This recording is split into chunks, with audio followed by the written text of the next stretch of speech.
Hollywood adora la belleza, el ingenio y el genio. Pero, ¿y si te dijera que algunos de sus íconos más legendarios fueron etiquetados como tontos, necios o demasiado estúpidos para importar? Así es, bajo el brillo, un club secreto de estrellas de la Edad Dorada fue burlado, descartado y subestimado, solo para darle la vuelta a la broma y convertirse en las leyendas definitivas.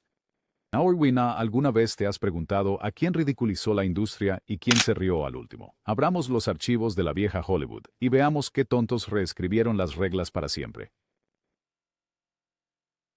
Charlie Chaplin. Charlie Chaplin era solo un vagabundo adorable y torpe, pantalones holgados, un bombín y la mirada vacía de un hombre perdido en su propio mundo. Pero detrás de ese bigote icónico había un cerebro más agudo de lo que cualquier ejecutivo de estudio se atrevía a imaginar. La broma. Los conocedores de la industria pensaban que Chaplin era naturalmente payasesco, apenas más que un dibujo animado viviente. Lo que no vieron, él dirigió, escribió, produjo, editó e incluso compuso la música para sus películas, mientras inventaba la comedia visual que los cineastas modernos todavía intentan copiar. Una sola escena de 30 segundos de Chaplin podría llevarle cientos de tomas, refinando obsesivamente cada movimiento para lograr el máximo impacto. Podía superar a los productores en debates sobre leyes contractuales, editar mejor que sus propios editores y negociar mejor que magnates el doble de su edad. Chaplin cofundó United Artists, rompiendo el monopolio del sistema de estudios y entregando el poder creativo al talento mientras interpretaba al hombrecito que apenas podía atarse los zapatos. Y no olvidemos que sus películas abordaron todo, desde la pobreza hasta el fascismo, mucho antes de que Hollywood encontrara su conciencia. Chaplin no era un tonto, era una escuela de cine de un solo hombre. El mundo se reía de su vagabundo, pero él se reía camino al banco y hacia la historia del cine. Marilyn Monroe. Durante décadas, Marilyn Monroe fue el chiste, la rubia tonta por excelencia cuya voz susurrante y pestañas revoloteantes lanzaron mil bromas. Hollywood la encasilló como una ingenua de ojos abiertos que no podía hilvanar un pensamiento serio. Pero aquí está el giro de la trama. Según se informa, Monroe tenía un coeficiente intelectual de 168, más alto que la mayoría de los directores, guionistas y jefes de estudio que la menospreciaban. Devoraba los clásicos, Joyce, Dostoyevsky, Freud, anotando su biblioteca personal de más de 400 libros, cada página marcada con sus notas y reflexiones. Estudió actuación con Lee Strasberg, negándose a ser una marioneta, y sorprendió a sus gerentes con precisión legal cuando fundó Marilyn Monroe Productions, una de las primeras compañías de producción propiedad de una mujer en Hollywood. Mientras los ejecutivos de Fox chismeaban sobre sus mareos, Monroe estaba renegociando su contrato y se fue cuando no querían ser justos, regresando como la mujer más poderosa del estudio. Incluso su icónica personalidad de rubia tonta era una estrategia de negocios. La exageraba, sabiendo que Hollywood pagaría más por una bella tonta que por una mujer brillante. La historia de Monroe es la venganza definitiva contra aquellos que la subestimaron, demostrando que a veces la mujer más tonta en la sala es simplemente la mejor en ocultar sus cartas.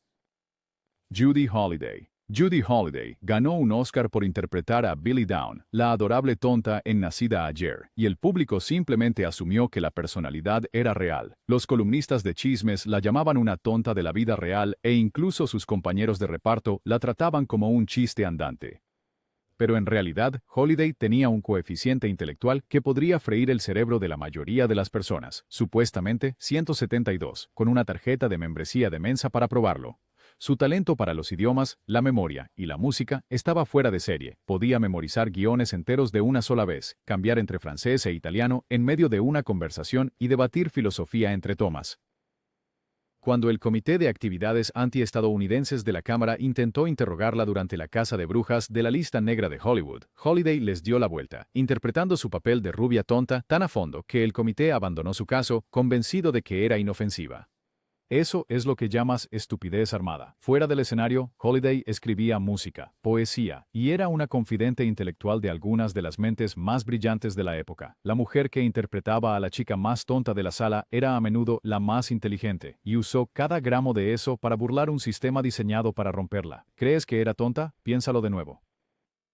Hedy Lamarr. Cuando MGM llamó a Hedy Lamarr la mujer más bella del mundo, lo decían como un cumplido y un insulto. Para los estudios, ella era un adorno, contratada para seducir en enfoque suave y vender entradas con una mirada. Los críticos decían que era demasiado bonita para ser inteligente, pero mientras los productores se obsesionaban con su rostro, Lamarr estaba ocupado inventando tecnología que eventualmente impulsaría Wi-Fi, Bluetooth y GPS.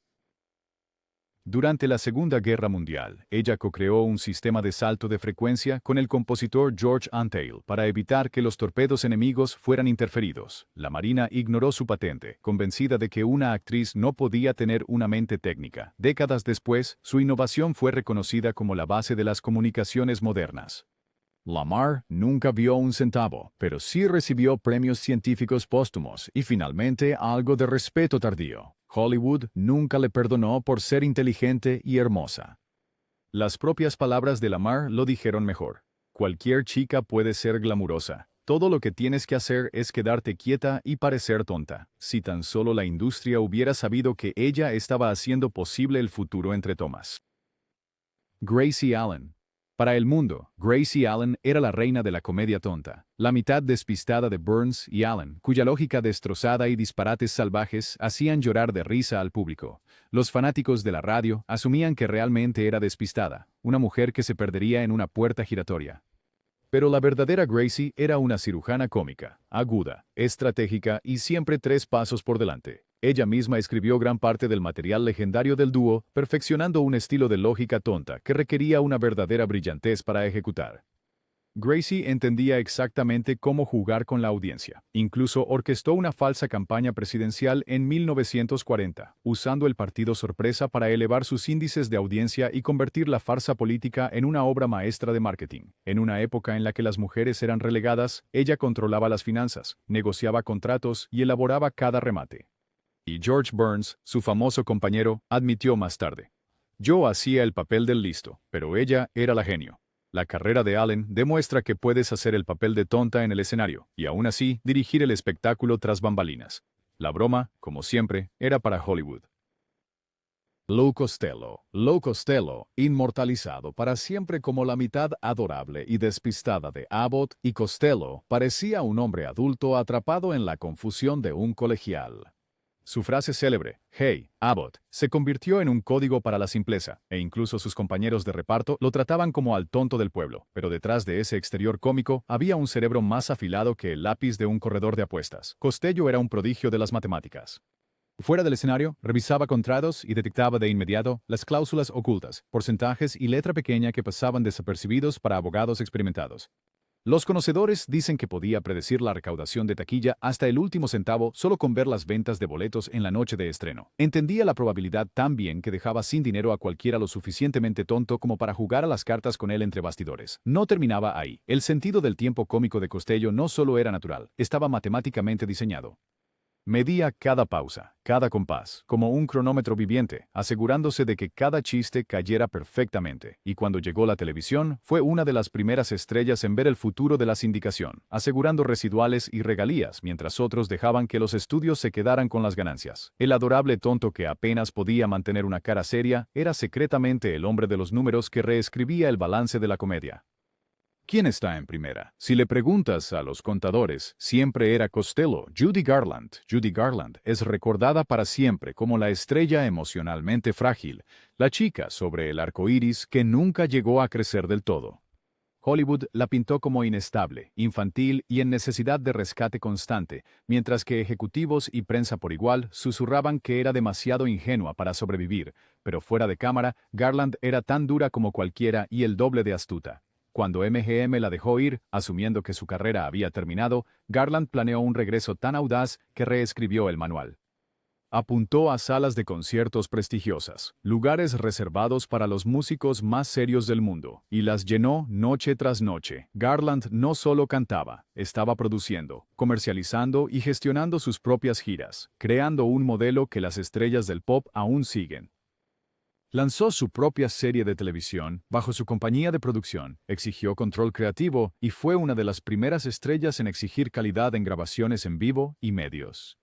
La víctima indefensa era en realidad una jefa de sala de juntas, aprovechando su nombre y talento con un ojo agudo para los derechos de propiedad intelectual. Judy Garland pudo haber interpretado a la damisela, pero en la vida real, ella era su propio caballero, construyendo un imperio empresarial y superando a todos los que decían que nunca lo lograría sin ellos. No la llames una víctima, llámala una pionera. Lucille Ball.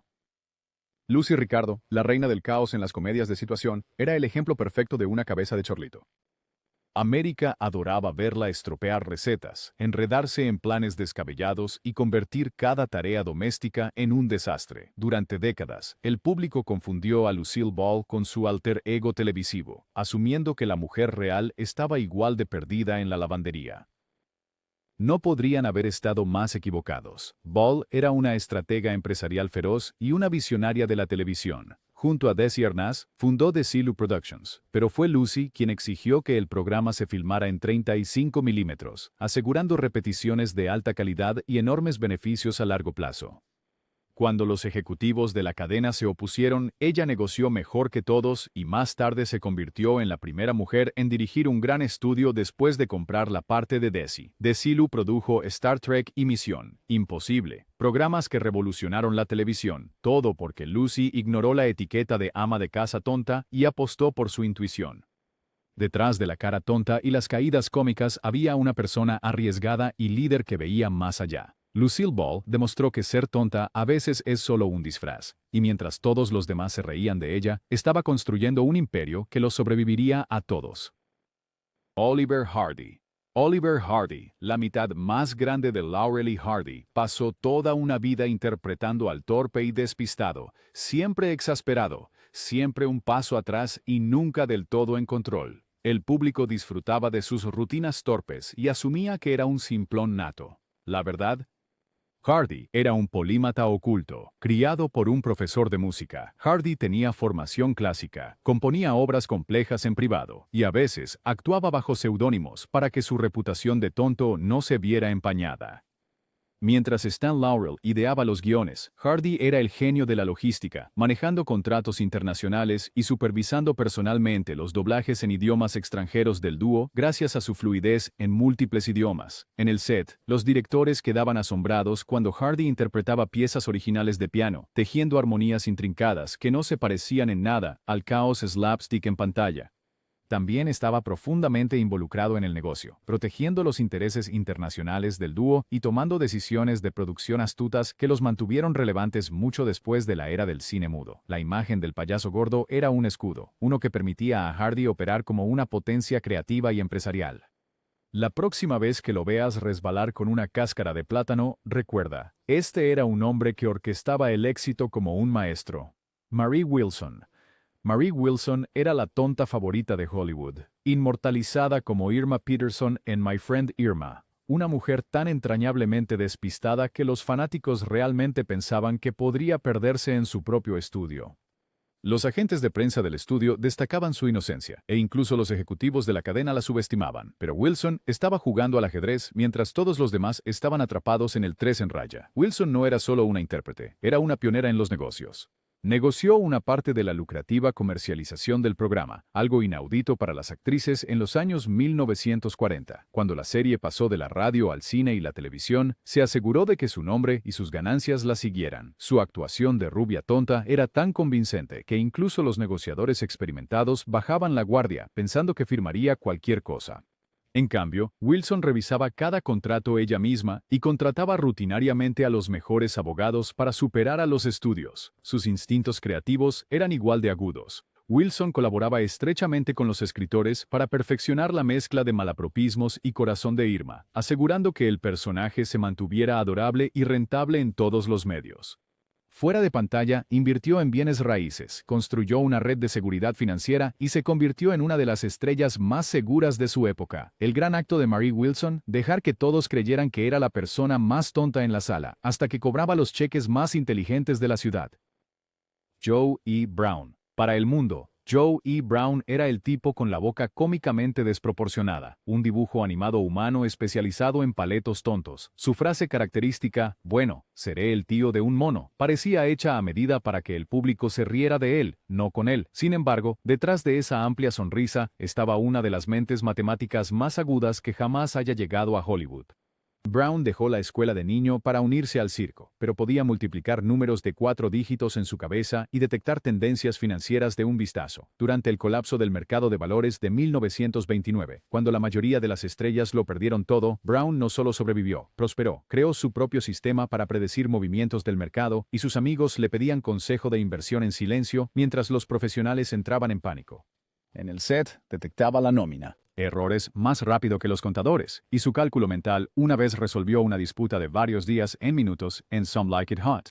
Brown incluso prestó su talento al ejército, ayudando a desarrollar sistemas logísticos para mover tropas durante la Segunda Guerra Mundial, una contribución tan impactante que algunas empresas de logística más tarde lo contrataron como consultor. El hombre que se ganaba la vida interpretando a tontos adorables podría haber superado a los ejecutivos de Wall Street y a menudo lo hacía.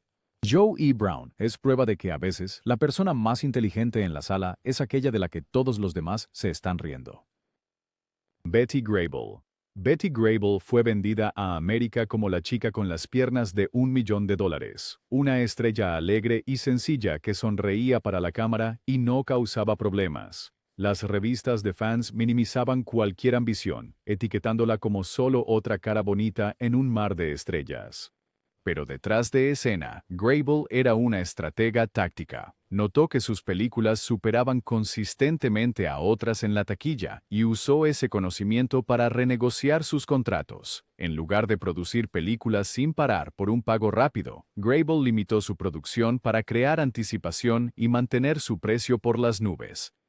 Se convirtió en una de las mujeres mejor pagadas del país, ganando incluso más que algunos jefes de estudio. Grable exigía control creativo hasta en la iluminación que mejor mostraba su imagen. Mientras otras actrices fracasaban al envejecer y salir de sus papeles de ingenua, ella construyó una marca que perduró, aprovechando patrocinios y asociaciones de productos.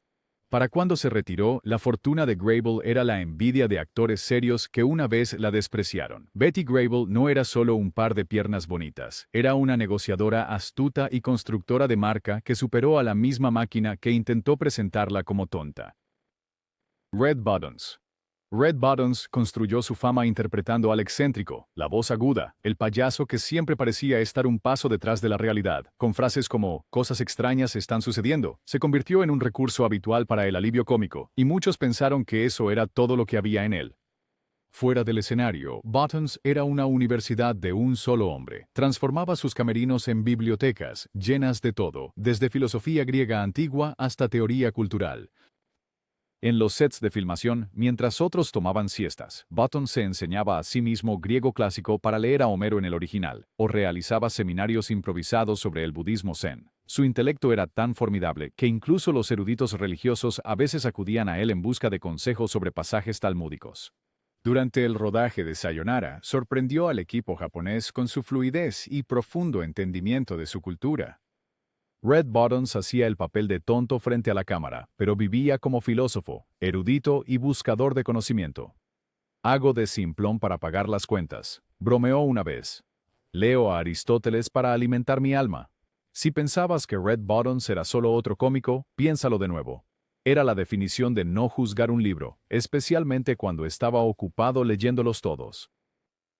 Martha Raye. La enorme sonrisa de Martha Raye y su comedia física atrevida la convirtieron en un elemento básico de cada alocado programa de variedades y película. El público pensaba que era simplemente una comediante ruidosa y sencilla, demasiado bulliciosa para ser tomada en serio. Lo que nadie se dio cuenta fue que Raye también era una enfermera de guerra condecorada y una táctica militar cuyo ingenio literalmente salvó vidas. Entrenada como enfermera antes del mundo del espectáculo, se ofreció como voluntaria para algunas de las misiones más peligrosas durante Vietnam, Corea y Vietnam, trabajando junto a fuerzas especiales y ganándose el apodo de Coronel Maggie. Sus habilidades médicas solo eran igualadas por sus instintos en el campo de batalla. Podía leer un mapa táctico o detectar debilidades en la seguridad de la base más rápido que la mayoría de los oficiales subalternos. El general William Westmoreland en persona elogió su perspicacia militar, y sus recomendaciones para reposicionar los puestos de guardia una vez ayudaron a repeler un ataque enemigo. Cuando murió, fue enterrada con todos los honores militares, siendo la única civil femenina reconocida así en la historia de las fuerzas especiales. La boca de Martha Raye la hizo famosa, pero su inteligencia y su valentía la hicieron legendaria. Si Hollywood pensaba que solo era una payasa, el ejército sabía que era auténtica. Shemp Howard. Entre los tres chiflados, Shemp Howard era el raro, el cabello más extraño, las caras más tontas y una personalidad tan tonta que parecía el saco de boxeo del grupo. Para el público, él era el feo de los tres chiflados, un hombre cuya mera existencia parecía una broma. Pero fuera de cámara, Shemp era el cerebro de la operación, mientras su call Aui Auem Danjas Mientras sus colegas gastaban sus cheques de pago tan rápido como los ganaban, Shemp estaba invirtiendo silenciosamente en acciones e inmuebles. Desarrolló su propio sistema para analizar la volatilidad del mercado e incluso compró terrenos en Beverly Hills antes de que su valor se disparara. Durante el colapso de 1929, se mantuvo tranquilo, comprando activos que lo convertirían en multimillonario en dólares de hoy. Los actores consultaban a Shemp para obtener consejos financieros y su cartera superaba rutinariamente a los profesionales. Incluso en reuniones de negocios, hacía el tonto, dejando que los ejecutivos del estudio lo subestimaran, y luego intervenía con acuerdos que lo dejaban en la cima. Shemp Howard puede haber recibido tartas en la cara para ganarse la vida, pero dejó a todos los demás en la ruina cuando se trataba de dinero. La próxima vez que alguien te diga que el slapstick es para tontos, háblales de Shemp. Carmen Miranda, con su montaña de sombreros de frutas y su inglés rápido con acento, Carmen Miranda se convirtió en el chiste de Hollywood para la estupidez exótica. Un crítico incluso comparó su talento con un plátano. Se suponía que debía ser divertida, llamativa y un poco despistada, pero la verdadera Miranda era una potencia estratégica, tanto en el escenario como en la mesa de negociaciones. Nacida en Portugal pero presentada como la mayor exportación de Brasil, Miranda construyó toda su persona como un movimiento de marca calculado. Ese sombrero de frutas lo diseñó para quedarse en la memoria de los estadounidenses y vender mercancía a raudales. Miranda se hacía la tonta para conseguir lo que quería, pero en las reuniones dejaba el acento, cambiaba a un inglés fluido y negociaba de manera impresionante con sus manejadores. Fox intentó ofrecerle menos de lo que valía, así que se fue. Lanzó su propio espectáculo en Broadway y ganó $4 millones en un solo año, obligando al estudio a rogar por su regreso. Insistió en la aprobación del guión, participación en las ganancias y derechos de merchandising antes de que fuera popular. Para 1945, ella era la mujer mejor pagada en Estados Unidos, ganando más que el presidente. La tonta reina del samba era la que superaba a los tiburones más astutos de Hollywood. Si pensabas que Carmen Miranda era solo una broma de baile, piénsalo de nuevo. Ella fue la jefa original, sacudiendo a la industria por todo lo que valía. Peter Lorre. El tonto nervioso de Hollywood era un sabio literario. Peter Lorre construyó su carrera interpretando a raros nerviosos y ansiosos, el hombre de ojos saltones que todos asumían era igual de peculiar fuera de la pantalla que en ella. El chisme de Hollywood lo pintaba como medio loco y medio perdido. Su acento era el blanco de 1000 bromas, pero en realidad, Lorre hablaba con fluidez 8 idiomas, podía recitar poesía épica de memoria y pasó sus años antes de Hollywood trabajando con Sigmund Freud en investigaciones psicoanalíticas tempranas. Su comprensión de la psicología y la literatura era tan profunda que mantenía correspondencia con gigantes intelectuales como Thomas Mann. Ayudó silenciosamente a la inteligencia aliada, utilizando sus habilidades lingüísticas para traducir documentos críticos e identificar dialectos alemanes para la inteligencia militar. Era mucho más que un hombrecillo nervioso. En Europa, sus obras de teatro no producidas fueron aclamadas como arte elevado y su círculo incluía a los principales pensadores y artistas. Lorre una vez se rió. Se aterrorizarían al saber que he leído más Goethe que sus profesores. Hollywood le dio papeles caricaturescos, pero el verdadero Lorre era un peso pesado literario y psicológico escondido a plena vista. Si alguna vez dudaste de que el excéntrico pudiera ser el más inteligente de la sala, Peter Lorre es toda la prueba que necesitas. Marion Davies. La historia intentó relegar a Marion Davies a solo la amante, el bonito juguete apoyado por el magnate de los periódicos, William Randolph Hearst. La película Ciudadano Kane la inmortalizó como una inepta sin talento, famosa solo porque un hombre rico lo dijo. La realidad no podría ser más diferente. Davies era una actriz cómica con un sentido del tiempo afilado como una navaja, una maestra de los gags físicos que superó a algunos de los grandes. Pero más que eso, era una fuerza financiera. Mientras todos acreditaban a Hearst por su estilo de vida, Davies construyó silenciosamente su propia fortuna, invirtiendo en bienes raíces, acciones de primera clase y diversos emprendimientos comerciales. Durante la Gran Depresión, cuando el imperio de Hearst tambaleaba al borde del colapso, fue Davies quien lo rescató, vendiendo joyas y activos para prestarle millones, todo mientras su propio portafolio se mantenía sólido como una roca. Amigos como la escritora Anita Loos elogiaban su ingenio e inteligencia. Una vez le dijo a un director, habría sido una estrella sin William, solo de maneras diferentes. Marion Davies no era el peón de nadie, era una jugadora, superando a los hombres que intentaron escribir su historia. ¿La narrativa de la amante tonta? Eso es solo el pensamiento ilusorio de Hollywood. Mae West. Todo el acto de Mae West se basaba en ser demasiado ruidosa, demasiado vulgar, demasiado rubia y, supuestamente, demasiado tonta para importarle. Al público le encantaban sus guiños y frases ingeniosas, pero pensaban que no había nada en su cabeza. La broma es para ellos. Mae West escribió cada línea que decía, dirigió sus propios espectáculos teatrales y fue una de las mujeres de negocios más despiadadas de Hollywood. Se negó a permitir que cualquier estudio poseyera su trabajo, alejándose de los contratos y produciendo su propio material cuando nadie más lo haría. Censores, críticos y rivales intentaron silenciarla, pero West siempre tenía la última risa. Sus espectáculos ganaron millones y sus películas batieron récords de taquilla. Usó su personaje de rubia tonta como un escudo, distrayendo a los hombres a cargo mientras ella orquestaba acuerdos, reescribía guiones y llenaba teatros de costa a costa. West no solo rompió las reglas, escribió nuevas y desafió a Hollywood a seguirle el ritmo. Si alguna vez te preguntaste quién enseñó a que el acto de tonta fuera el movimiento más inteligente en la sala, el nombre de Mae West está estampado en el manual. Jean Harlow. Jean Harlow, la bomba rubia original, fue encasillada por los estudios como una cabeza hueca risueña, el tipo de mujer que se quedaría perpleja ante su propio reflejo. Ella se inclinó hacia esa imagen. En pantalla, era la tonta definitiva, sus líneas salpicadas de malapropismos y dobles sentidos. Pero fuera de la pantalla, Harlow tenía el control total. Reescribía su diálogo rutinariamente, mejoraba las escenas con su ingenio y apoyaba a sus compañeras actrices detrás de cámaras. Los contratos de Harlow eran herméticos, contrataba a los mejores agentes, negociaba sus propios acuerdos y protegía ferozmente su marca. Cuando MGM intentó marginarla, ella se defendió y consiguió ser la estrella principal y un mejor salario. También rompió el molde al ser abiertamente amable y solidaria en una industria despiadada, estableciendo mentorías no oficiales para actrices más jóvenes y luchando por mejores papeles para las mujeres en general. La combinación de sentido comercial y generosidad de Harlow la convirtió en la favorita del equipo. Todos sabían que no era tonta. Los estudios intentaron vender a Jean Harlow como la rubia tonta definitiva, pero ella era demasiado inteligente para dejar que alguien más escribiera su historia. Jerry Lewis.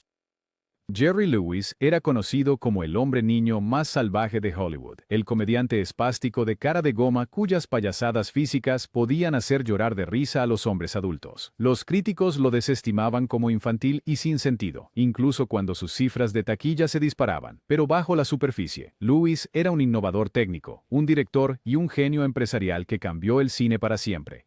Inventó el sistema de Video Assist, que permite a los directores revisar instantáneamente las tomas en el set, una tecnología que todavía se usa hoy en día. Lewis escribió, dirigió y editó sus propias películas, a menudo introduciendo nuevas técnicas de cámara o métodos de producción que se convirtieron en estándares de la industria. Fuera del escenario, era un perfeccionista exigente, conocido por preparar guiones, planificar tomas y dirigir producciones con precisión militar. También fue el cerebro detrás de algunos de los mayores teletones en la historia de la televisión, recaudando miles de millones para la caridad y demostrando que un payaso podía tener el corazón más grande y la mente más aguda. Lewis siempre estaba 3 pasos adelante, redefiniendo lo que un comediante y una estrella de cine podían ser. La próxima vez que veas a alguien burlarse de otro por ser solo un tonto, recuerda a Jerry Lewis. A veces, el hombre que actúa como un niño es en realidad el adulto que dirige el espectáculo.